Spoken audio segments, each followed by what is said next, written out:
Welcome to the Embodied Love Podcast. I'm your host, Kelsey Grant.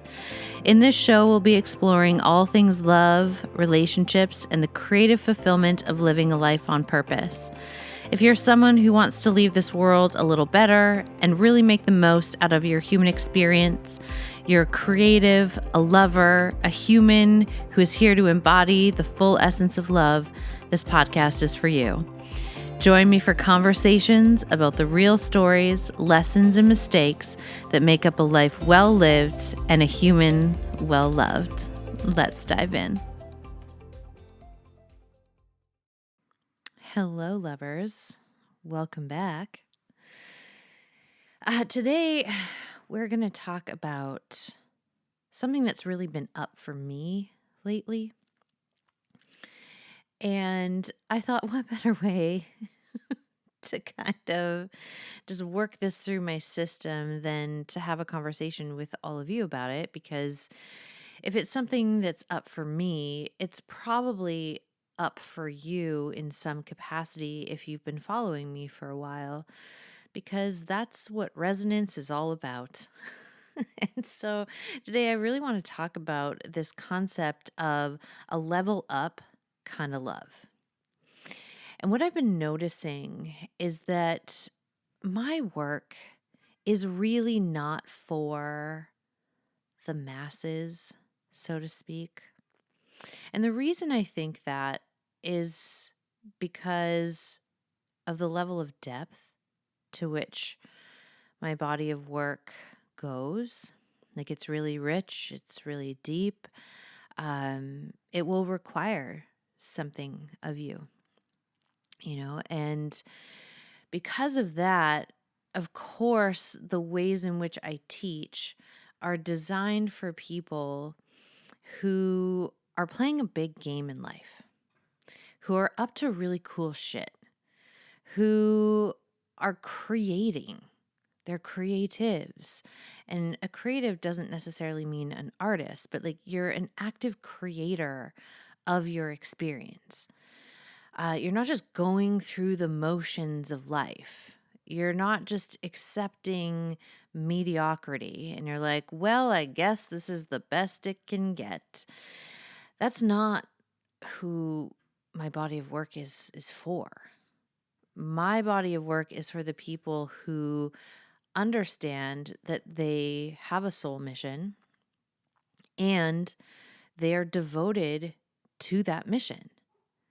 And when you're connected to your soul, when you are connected to a mission that is bigger than you don't have time to fuck around. Let's just be real. Like, you just don't have time to be wasting your time either dating people who have the emotional intelligence of a 5-year-old, or you don't have time to be in relationships that aren't really going anywhere, or being in relationships with people that keep you safe and contained, aka in an energetic cage. And so many people if we're talking about the masses are looking for safe containment. They're looking for a cage to call love. And, they want their relationship to be this very controlled, controllable, predictable thing. And any time that you prioritize predictability over truth, you're going to kill off passion. And so, yes, it's great to be in a relationship where you feel emotionally safe. And I will always advocate for that. And next level love does require that. But there's a difference between, having emotional safety, and emotional safety really comes down to the ability to kind of navigate the emotional waters together and do so in a way where you're not using shame, blame, make wrong, or judgment. And you're not doing that to yourself and you're not doing it to the other person. And when we create an environment of emotional safety, that actually creates a nice foundation to expand into your potentiality. And when we're talking about level up kind of love, that's exactly what happens. But when we're talking about people who are choosing the safe relationship, so this often happens, and I'll just use the example of women because that's primarily who I work with. And also, that's my experience being a woman. But I see this happen when you maybe go for the bad guy, the bad girl, the bad person, just the one that you're like, this person's going to fuck me up in all the worst ways, but all the best ways too. So I'm just going to go for it. So you go for it and you get fucked up and you get hurt and you get heartbroken. And then all of our protection mechanisms come out of the woodwork, collapse your energy.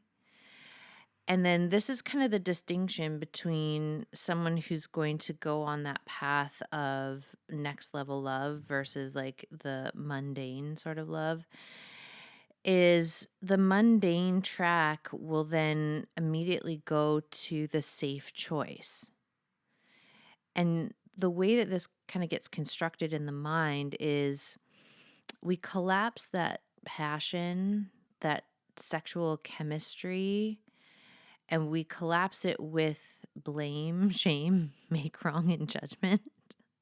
Meaning we make that the cause of why the relationship was so bad. Like, oh, it was because the sex was so hot. And like, in order to have a healthy relationship, I need to choose someone who I just don't feel like that uprooted with, and I don't feel that level of chemistry or passion with. And so what happens is that women will often choose the safe guy. The guy that is super stable, super reliable, dependable, all wonderful qualities. And those are definitely qualities that you will need in a partner. However, the sexual chemistry and attraction is not there. And what they will do is they will say, you know what, I don't need it. It's not that big of a deal. Like, is sex really that big of a deal? Is passion that really important? Is intimacy like super like top on the priority list? Like, nah, I can get by. And women they can distract themselves, I think, a lot longer than maybe men can. At least that's been my experience. And so they will kind of choose that very stable, like we're just going through the motions, we're best friends.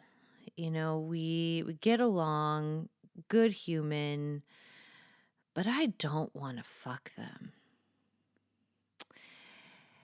And this is really what sets apart a relationship that will be in service to your soul or not.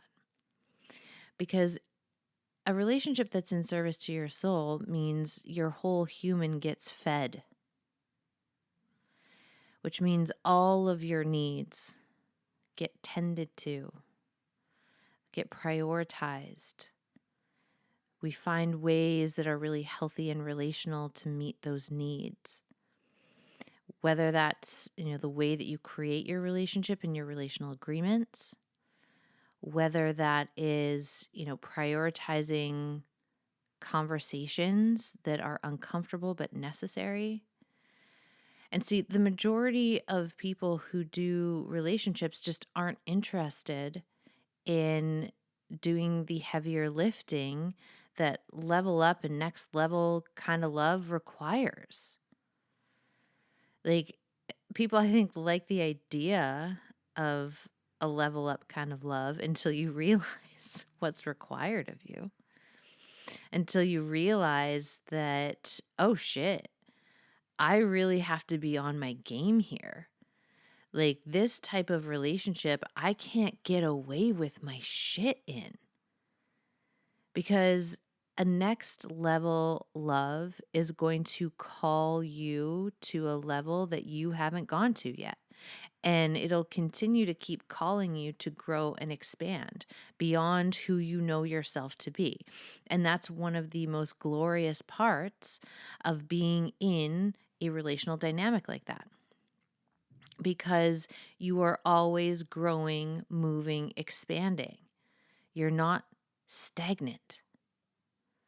But in the safe relationship, there's a high probability of stagnancy. I mean, it's inevitable in a relationship like that, but it happens pretty fast. When you lack the passion and the aliveness, well, it gets boring. Let's be honest.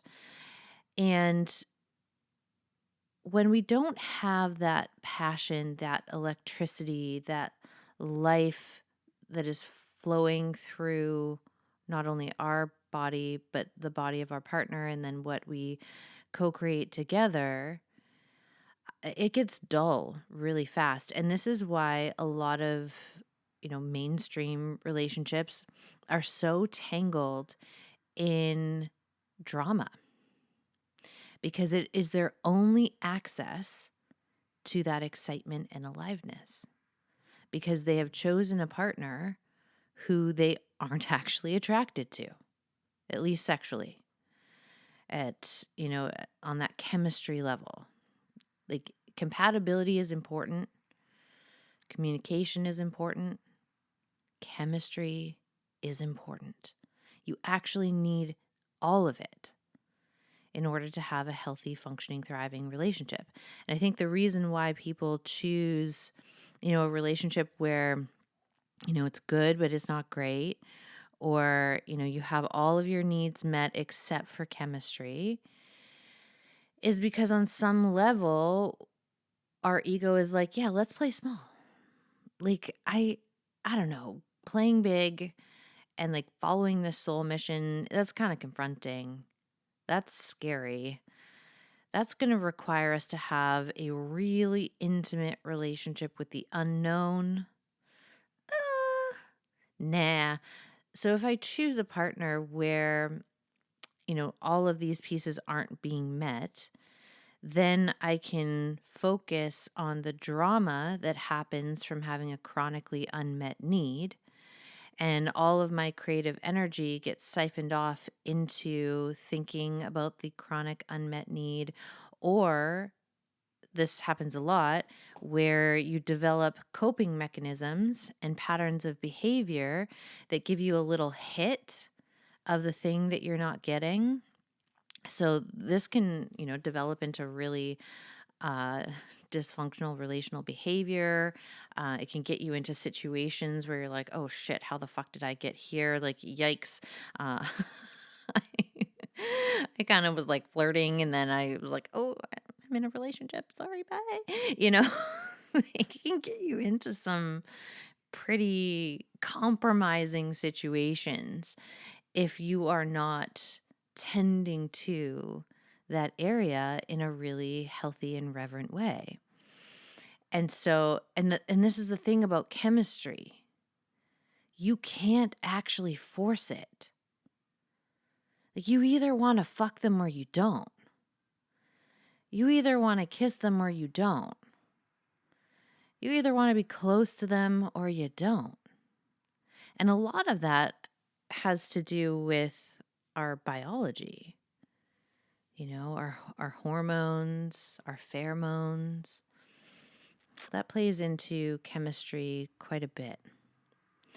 And so when we make a choice for love, and you're like, wow, this is such a good person, but my pheromones just don't jive with them. Well, that's only going to last for so long. Or if you're going to go the long haul with each other, you are going to have to abandon a very critical and fundamental part of who you are in order to survive there. Which means if you're playing that game, you can't play the big game of your life, because all of your creative faculties and resources are going to be tied up in managing your energy and your emotions and your relationship. And so I've really come to realize in these past few months that, my work just isn't for the masses. It's not for the people who are genuinely okay, just being okay, who are okay being in these mediocre relationships. Because if you're in a mediocre relationship, you are not building a life that fucking inspires you. You aren't backing your soul's mission. You're just going through the motions. And my work is for the people who are like, wait a second, no, there's actually so much more here for me. You might have done the whole pattern of like chemistry bomb relationship into the super safe relationship. And then you come out of that and you're like, what the fuck was that? And like, I know that there's got to be something more than a relationship that is just flatlined, where I'm not desired in that relationship. Because that's a big thing too that will impact people's self-worth, is when they don't feel desired by their partner. And when you pick someone that you don't have chemistry with, inevitably there's going to be a point where you just don't feel desired. And so you will unconsciously seek out that attention, that energy. And that can be really damaging to your relationship. And it's also damaging to your self-worth and your self-esteem to not feel desired, to not feel wanted.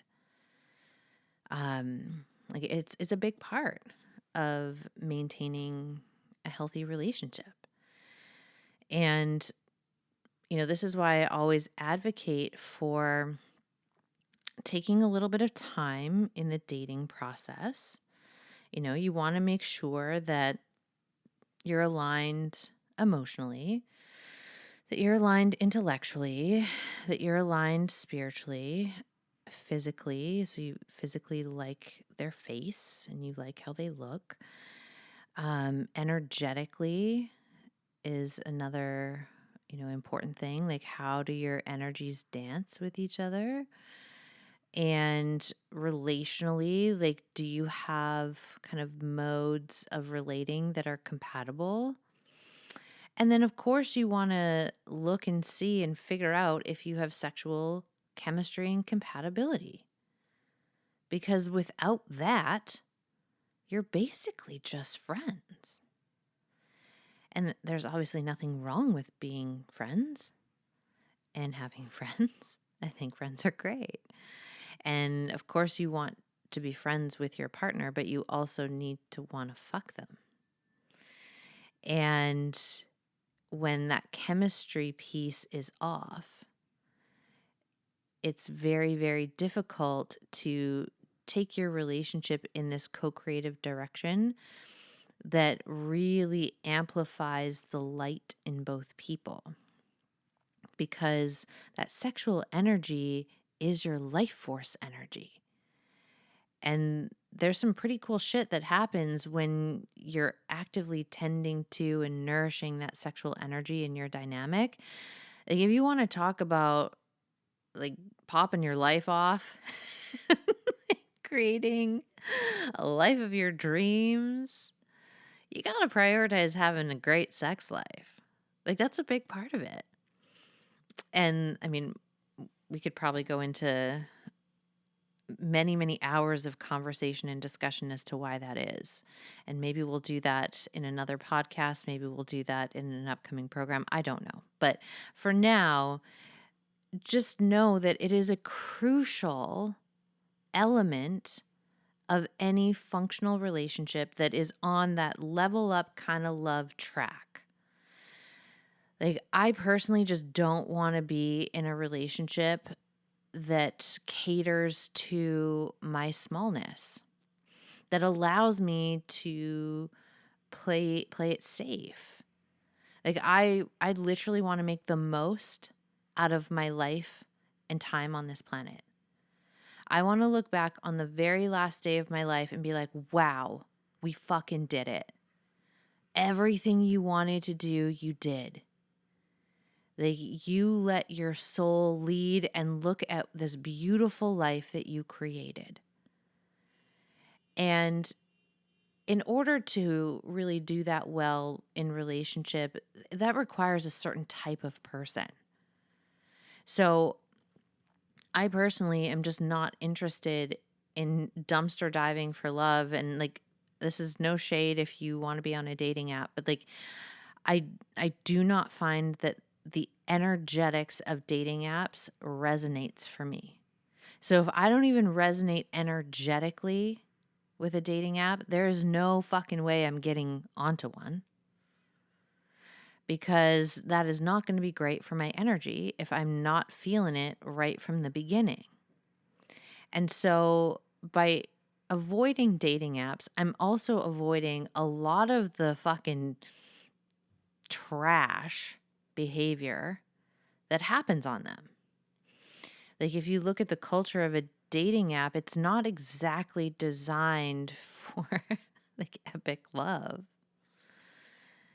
You know, there's a lot of things that it is happening, you know, when you're on an app and you're scrolling and you're commodifying people and, you know, making very quick snap judgments and probably not fully in your body while doing it. That's just not for me. My method is a little different. My method is live my life. My method is be in the embodiment of my joy, be in the embodiment of my passions, be in the embodiment of the work that I'm here to do in the world, my gifts, my talents. Let me be in resonance with the truth of who I am and walk through my life connected to that energy. And what that does is anyone who is on a similar vibe is going to catch mine, and I'm going to catch theirs. So I'm never really worried about, oh, how am I going to meet my person? I'm not concerned about it. Like, I'll meet him when I meet him. We'll align when we align. And in the meantime, I got shit to do. I have a life to build. I have things to create. So I am already living in that level up kind of love frequency. I'm in that pocket in my day to day. And so, of course, you know, my work is an embodiment of that as well. And it will literally guide you to create the proper environment for the type of relationship that you truly desire and the type of relationship that allows you to be your full self and not have to compromise parts of you in order to be loved, and not having to compromise certain needs in order to be in relationship to other, but instead like carving this new paradigm of love. That's actually what I'm most interested in. Like, I do not give a shit about all of the old ways of doing relationship, because quite frankly, they don't really work. If they worked, we wouldn't have relational issues the way that we do. You know, you'd see a lot more people lit up and thriving and fulfilled in their relationships. But unfortunately, that's not the case. The relational industry, the personal development industry, is a very booming and thriving industry because a lot of relationships are in the fucking ditch. And we don't know how to properly relate to ourselves or how to relate to other people in ways that keep the connection thriving, keep it healthy. I spoke about this in my emotional availability free class, where we relate on the level of our relational blueprint. So the ways in which we learned how to relate came from the people that we were most exposed to in our formative years. And we learned what relationship is and isn't, and what it means to be human, and what it means to relate, and what it means to be emotional, and all of these things we learned from the people around us. And if the people around us didn't have the best model to follow, then it's literally the blind leading the fucking blind. And then we're like mystified. Why? Why is my relationship not working? Why do I like do all of these insane things in my relationship? But like when I'm single, I'm not this crazy person. Well, because you got some stuff. You got some junk in the trunk. There's some stuff in the basement there that we got to look at. And so my work, we go down into the basement. We turn on the light. We see what we're working with. We make the repairs. We build the new skills so that the foundation of your internal home, your internal house, which is you, is strong and solid. And when you're strong and solid in who you are, the way in which you are going to relate to other people transforms. When you know that you're a fucking prize, when you know your worth, when you know what a fucking delight it is to be in relationship with you, to get to have access to you, and not in some conceited way, not in some entitled way, but just like the truth of your energy. You know, everyone who's in their alignment, their energy is just chef's kiss. The problem is most people aren't in alignment. And they don't really know what their true essence is all about. Because there's all of this protection, let's call it. There are all these parts that we've adapted and adaptive strategies that we've developed to survive. And if we just let those run, they will run us into the ground. They will run our relationships into the ground. They will have us keep choosing the same type of relationship over and over and over. They will keep having us choose a relationship where all your needs are not being met. But when we do the deeper diving and we're like, let's go to the basement, let's see. Maybe it's not so scary down there after all. And when we start looking at this material that's driving our behavior, and we start getting into alignment with ourselves, and we start honoring what it is that we truly need to be happy, lit up, fulfilled, enriched, the way that we relate will begin to shift. Because when you create a life that feels so good for you to be in, it becomes very obvious when someone comes into your field and fucks shit up. AKA, they're not an energetic match. They haven't done the work on their side of the fence to keep their shit clean. And so they're literally coming into your yard and taking a shit all over it. And then they're like, you clean it up. It's your yard. And then it gets dramatic. And then we gotta fight all the time. And we pick fights just to feel alive. How true is that for most relationships? The only time you're really feeling alive is when you're fighting with each other, when you're not getting along. And that's because there's a core nutrient missing in that relationship. Now, it doesn't mean, and I see this a lot in the relational world, like, you can build that. Well, you can build it back if it was there to begin with. Okay? If there was a point in time where you're like, yeah, I want to like rip this person's clothes off and fuck them, and I'm so turned on by them. If that was there at the start and then you kind of got off track, there's a high probability that you could cultivate that back. If that's what you want to do. It's also okay if you don't want to. It's also okay if you've just gone as far as you can go with someone. You don't win any fucking medal or prize for sticking it out when you don't want to be there. Like if you genuinely are done, then the most loving thing you can do is leave. Because then that sets you free to walk the path that you're meant to walk, and it sets them free to walk the path that they're meant to walk, and to pair up and align with people who are going to take you to the next level of your life, take you on the next adventure. And so just be careful of anything that's like too dogmatic in this world of like, it's only this way, it's only this way. And like, and also watch that impulse to override what is really true for you.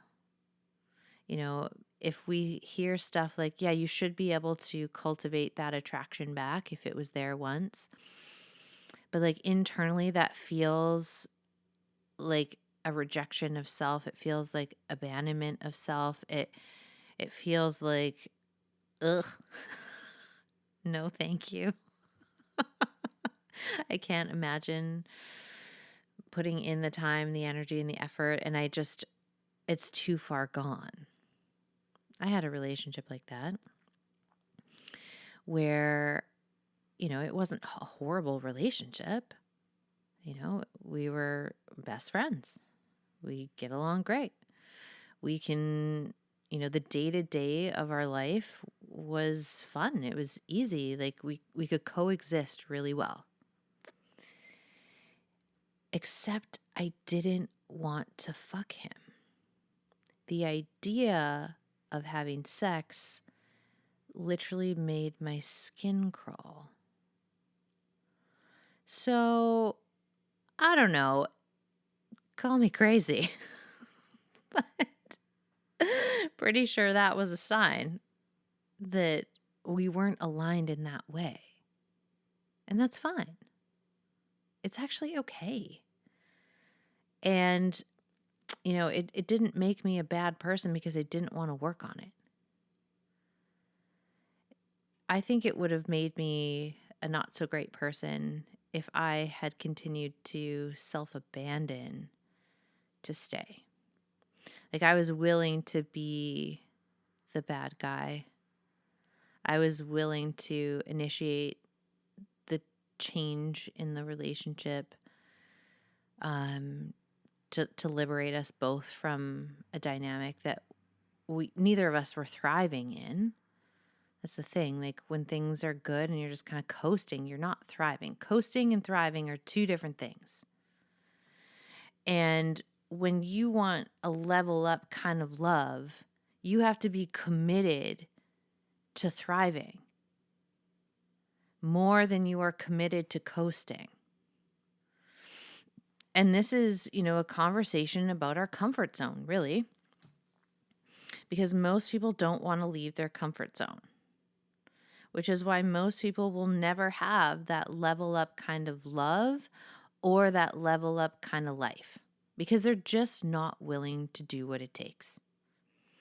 They're not willing to clean up their mindset. They're not willing to clean up their actions. They're not willing to take consistent action. They're not willing to make different moves. And so they get what they get. And, if you're here, I know that you belong to the group of people who are up to big fucking things. You are here to weave something immaculate into the fabric of humanity. And, that can be something big, that can be something small. Like your soul mission, it doesn't really matter what your soul mission is. It just matters that you listen to it. It matters that you follow it. It matters that you create from it. And all of us have a different soul mission. And if you are here and you've made it this far, guaranteed you are meant to have a life that feels fucking great to be in, and be in a relationship that inspires you to keep becoming more and more and more of who you've truly been and who you truly are and who you truly are becoming. Like, you can't just do mediocre love and have a big, epic life. You got to go big in both areas, which means we have to put those patterns in the ground that have us fixate on safety over fulfillment. Because just because someone is familiar to you doesn't mean that you're fulfilled there. But you can be fulfilled with someone who's familiar if you've got, the chemistry on lockdown, you have the compatibility, you have the communication, you have vision for your partnership, and you call each other to like more expansive levels of greatness. Like, you're not just going to sit and tolerate each other's shit. You're not going to tolerate behaviors that are literally holding and like binding your wings or like keeping you in a cage. Like, no, we want a love that liberates. And the level up kind of love is a love that liberates you. It allows you to become more of who you are. It allows you to ensure that every area of your life is designed in a way that is congruent with your soul, that is congruent with what you are here to leave this planet with. And so, making peace with the fact that, my work is not for everybody has been it's been a ride, I'll be honest, like, because there are, parts of myself that are like, oh, I just want everybody to know this. And when I see my clients and like just the ways in which they are thriving and shining and building out a life that they are so inspired by and creating relationships that light them up and doing it in a way that's totally unique to them. Like, I don't teach like there's only one mode to relate. Like, you have to do just monogamy or just polyamory, or like, I want you to create what's right and true for you. I want that to be like your relationships to be your most authentic expression. And so in order to do that, you've got to be right with you. You got to be willing to back yourself. And you've got to be willing to feel your feelings and be emotionally available to yourself, first and foremost, because this is a huge part in discerning whether someone is good for you or not. And good for you in the sense of, like, are they really aligned, and are they really going to be the thing that allows you to go to the next level of your life? Because every new level of your life will require something new from you. And sometimes that means that certain relationships we've had can only take us so far. I think one of the most honorable ways that we can respect our relationships is noticing when we've gone as far as we can go with someone. Instead of trying to drag them along or like push them or like force them to be somewhere that they're not, or maybe that's happening to you, I don't know. But like, the more reverent move is to be able to look at something objectively and be like, yeah, like, we've had like a beautiful run here and we've gone as far as we can go, because the next level of my life requires something completely different. And that will require different types of relationships. So, the types of relationships I had before stepping into building a business, well, they were just different. They required very little of me. But when I stepped into the world of entrepreneurship, my entire relational world transformed. It had to, because I had to surround myself with people who were also creating on a big level, who had expansive possibility mindset, who understood the link between the health of their relationships and the availability to their purpose. So when your relationships are really healthy, both platonically and romantically, and you are literally juiced up in your relationships, it gives you the fucking rocket fuel to fulfill on your purpose. It's the coolest thing. And if you're in that pocket, you have to be around other people who understand that. It's like creatives needing other creatives. You know, if you grew up as a super creative person, then you were in a family of like very analytical people who were disconnected from their creativity, you're probably not going to thrive in that environment. But as soon as you take yourself out of that environment and put yourself in a new environment with people who get it, who are on the same vibe, who are up to a very similar game in life, all of a sudden you're like, wait a minute, I feel like I belong for the first time. And so for me, it was so critical to create a social circle filled with creatives and entrepreneurs and people who prioritize personal and relational development. Because those were the type of people who like, and listen, my community doesn't get it right all the time. Like, we're messy, we're human, like we fuck shit up. But the difference between that group of friends and community versus previous friends and community is the commitment to getting things complete. We don't leave open loops in our communication. We don't leave them in our relational dynamics. We deal with things. So when something comes up, when someone gets triggered, we're not flying off the handle. We're, first of all, looking internally, like what just got whacked in me? What do I need? What can I be responsible for? And then we open the lines of communication with the other person and we stay in that communication until it's complete on both sides.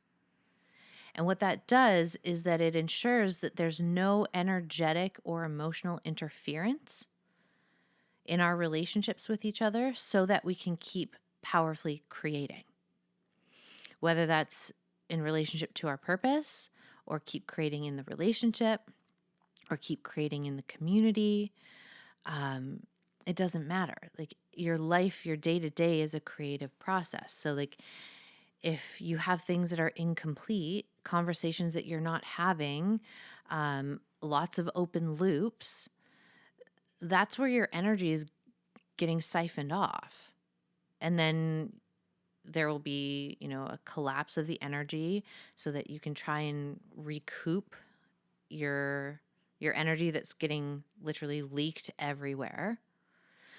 But if we commit to getting things complete, if we commit to closing loops and having those big, bold conversations that we need to be having, if we choose to literally level up our relationships and the people that we're letting in close, well, all of a sudden there's a smoothness that comes in. This is the reason why my circle of friends, they're just fucking phenomenal people. And everybody is creating epic shit. Like all of them are up to something that's so cool. And I'm so proud to call them my friends. Like, I'm the type of person who loves to champion the people I love, and my community makes that very easy for me. Because they're all just extraordinary people, and we aren't special. A lot of people are like, yeah, well, it must be nice. Well, the thing is, that community, that circle of friends, didn't just drop into our lap. It was a byproduct of each of us doing our internal work on our own individual paths until we collided paths with each other. And then once we did, we were like, hey, you're cool, let's be friends. And then we begin cultivating the friendship container. Like, if you meet people and you don't cultivate the relationship, it's not going to turn into anything. So friendships require just as much devotion, as any other form of relationship. We have to consciously create all of our relationships. And every single person who is in my life is there because they're playing at a really high level. Like, I think of it like, if you're a professional athlete, you're probably not going to scrimmage with, people who maybe play the game once a year. That's not going to be a fun thing for you. You want to play with people who are at your level because they challenge you. It's way funner when you are playing at the same level with each other. And this is why in relationships we can also mismatch. And it's a way to subconsciously dominate.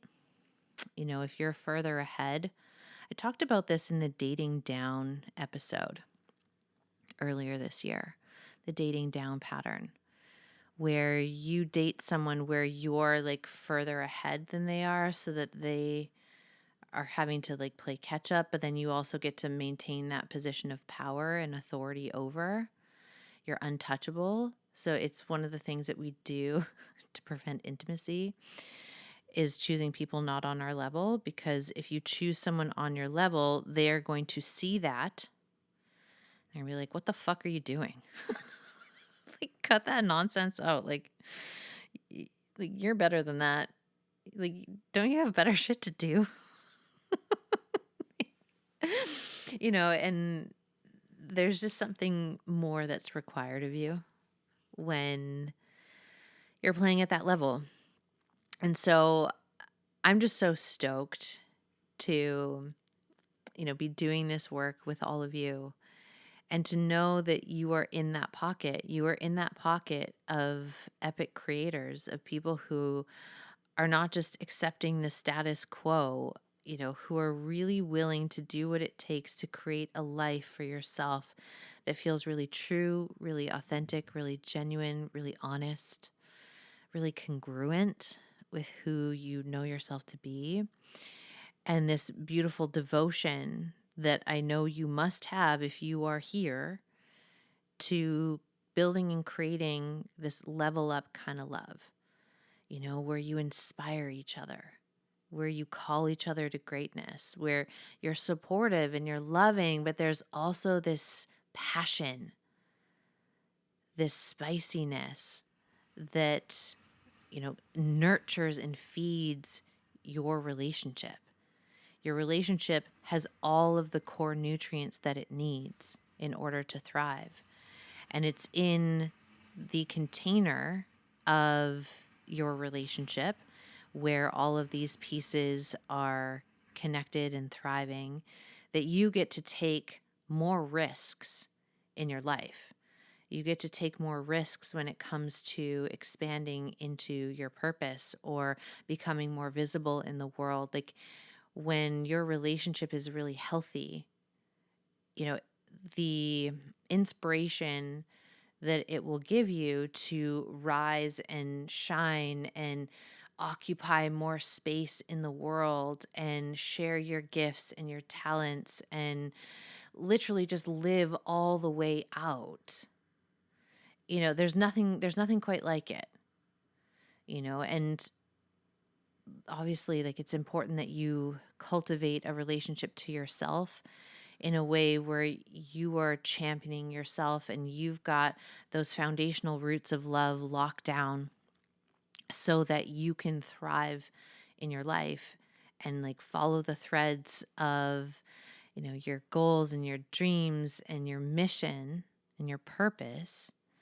And if you're single right now, and trusting that that leads you to the people who are, next up in the next season of your life, and really being intentional in the way that you're creating that process and creating that experience for yourself. So this weekend, there is a embodied love workshop, and we're focusing on dating for this one. So we're really in the pocket of your epic love era. So we're going to be primarily focusing on how to situationship proof your love life. Because I see far too many people getting tangled up in these situationships. And a situationship is also just going to waste your fucking time, and it's going to pull you off purpose. And I have yet to see someone who is deeply devoted to their purpose who also wastes people's time in situationships. It's usually the people who are disconnected from their purpose and who are not following the thread of their soul's mission, who get tangled up in situationships because, again, it is dramatic. There's a lot of places where your energy will get tied up and where it can leak out. And, if you got leaky energy, if you got a lot of drama, well, then you don't have to focus on the things that are really, truly in front of you and that are important. So we're going to be diving into the whole world of the anatomy of a situationship, what to kind of have on your radar, the early signs that you might be dealing with someone who's going to waste your time. We're going to dive a little bit more into the emotional availability aspect, within yourself, but also within the relational dynamic. And I'm also going to be leading a 45-minute guided embodied alchemy journey. So this is my signature embodiment method.